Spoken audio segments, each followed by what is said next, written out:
да ви се заблагодарам за поканата, за учеството, за приликата да некои работи што можеби се табу да ги разјасниме.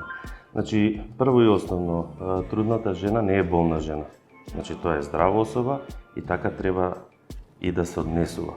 Меѓутоа, физиолошката состојба во која се наоѓа е позахтевна во однос на нормалнава нели жена. Високиве температури се проблем и за нормален здрав човек, а не за трудница, зашто и самата ситуација нели кажува дека е тоа друга состојба.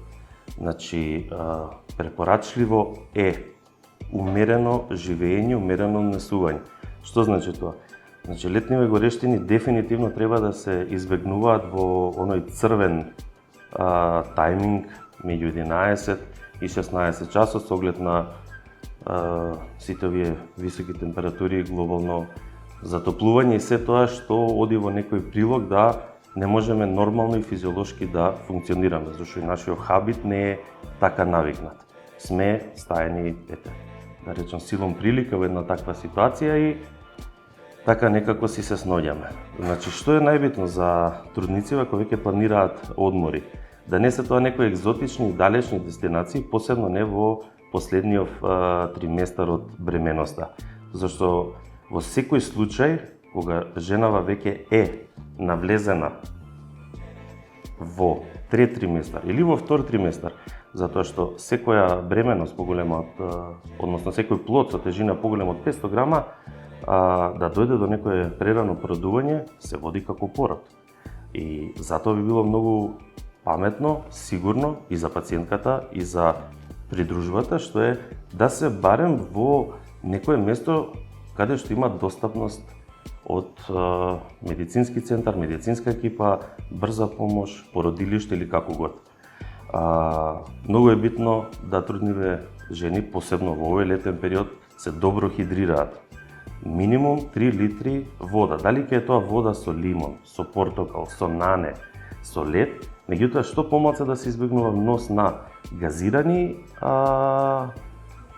сокови, газирани води, да е што поприродно.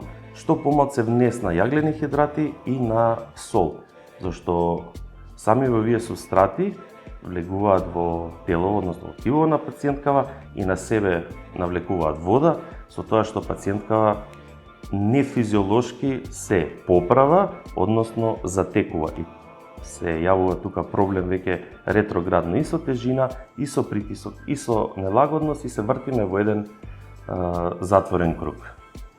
Значи, сончање умерено до негде 10-10,5, попладне после 5 часот. Креми за сончање дефинитивно со високи заштитни фактори, да не се изложува стомакот на сонце. Зависи што очекува самата, да не речем, пациентка женска и како си го планира одмора, дали ќе е тоа одмор покрај вода или ќе е одмор некаде на планина. Какви се активностите што веќе си ги планира. Од овие што ги набројавте, по моје досегашно искуство, наједноставно е да се земат таблетки за преставување на менструалниот циклус, со тоа што тие таблетки се земат 2-3 дена пред да дојде првиот ден на циклусот, се пија 2 пати по една таблетка за приближно 10 дена, кога пациенткава ќе престане да ги пие таблеткиве, после 2 до 3 дена доаѓа до едно можеби малце поголемо крварење, меѓутоа тоа е физиолошка работа. Тие таблетки не се штетни, се уствари таблетки што нормално имаат хормон, меѓутоа тој хормон ја стабилизира слузницава да не дојде до незино одлупување и со тоа крварење. Пациентки или жени што користат веќе контрацептивни таблетки, значи дали ги користат, тие се комбинација од хормонски таблетки и плацебо таблетки. Ако веќе редовно користат контрацепција и се во тој период на одмор, нека ги отфрлат плацебо таблетките и нека продолжат со ново пакување од наредниот филм и со тоа исто ќе се ја префрлат, односно одложат менструацијата. Менструалниве чашки и тампони кој како си ги користи, кој како си ги доживува и кој како од пациенткиве си има хигиенски навики. Значи, таа чашка треба пак да се чисти, да не оставиме сега 2 дена, 3 дена, користиме базени, користиме затворени води, користиме некои джакузија, зашто се поподложни на некој си инфект. Далеко тоа дека се штетни, меѓутоа треба да се води сметка и тоа како за хигиена, посебно во летниве периоди. За трудници лично советувам капење во затворени води, джакузи, сауни и такви спа центри. Не е проблем само во инфекцијата, проблем е и во нивото на пеха на водата, пеха што го има самата пациентка вагинално, и тука веќе посебно во бременоста знаат да се направат некои си проблеми. Тие инфекти не се јавуваат за ден-два, значи бактериите си имаат колонизација, си имаат период во кој се развиваат, да не дојде до несакани последици за еден ден во, не знам, джакузи или во некои си затворени базени. Ако е тој базен приватен, домашен, се чисти, се одржава, знаете кој влегува, знаете кој излегува, значи не можете вие на отворен базен или јавен базен да контролирате што се случува или не се случува, кој се влегува и кој не влегува.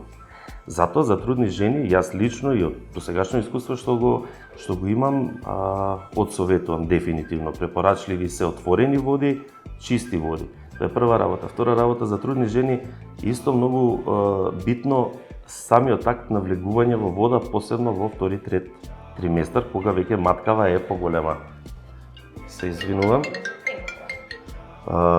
Со тоа што преминот топло во ладно може да предизвика контракции и да, од ништо направиме проблем. Од нешто што сме го замислиле како одмор, да дојдеме до некои си непотребни стресови и трчање по ургентни амбуланти.